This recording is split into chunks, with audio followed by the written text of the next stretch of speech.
Hello, I'm Dr. Messer. I'm a PGY2 general surgery resident at Ascension St. John Hospital.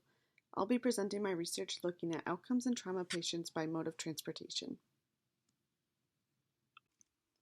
Over the last several decades, robust trauma systems have been established to rapidly transport patients to an appropriate trauma center by emergency medical services, also known as EMS.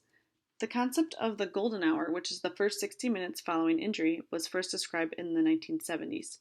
While the actual time frame of 60 minutes is somewhat arbitrary, this concept really emphasizes rapid transport to definitive care.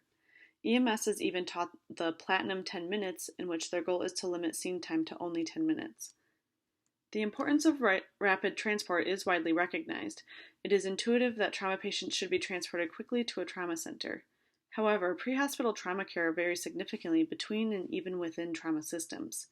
This pre-hospital care that trauma patients may receive ranges from the scoop and run method, which focuses on immediate transport to a trauma center without any interventions by EMS, to the so-called stay and play method, in which EMS attempts to stabilize the patient on the field prior to transport to a trauma center.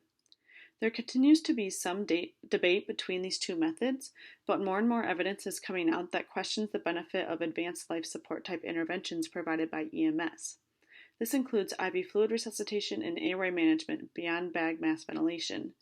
The thought is that increased interventions such as these delay time to definitive care and may also cause unwanted physiologic derangements. There's a lack of studies evaluating the effect of mode of transportation on outcomes. The studies that do exist primarily look at penetrating trauma only, or compare EMS to police transport or advanced life support EMS to basic life support EMS. There are many patients that arrive by private vehicle and therefore do not have the opportunity to receive pre-hospital interventions. This is essentially the scoop and run method in its purest form. This population has been underrepresented in previous studies. This leads us to our research question of, does transport via EMS offer a survival benefit over transport via private vehicle for patients that require the highest level of trauma resuscitation? We performed a retrospective study using data obtained from the St. John Trauma Registry. We included all patients who received the highest level of activation over a 5-year period. Patients that were transported by helicopter or police were excluded. We also excluded all patients that were dead on arrival.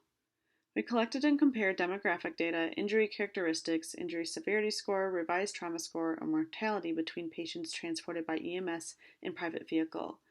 Chi-squared analysis and students' t-tests were used for univariate analysis, and logistic regression analysis was used for multivariate analysis. In total, there were 1,693 highest level activations included in the study. 31.7% arrived by private vehicle and 68.3% arrived by EMS. Patients arriving by private vehicle were younger, more likely to be male, and more likely to be Black.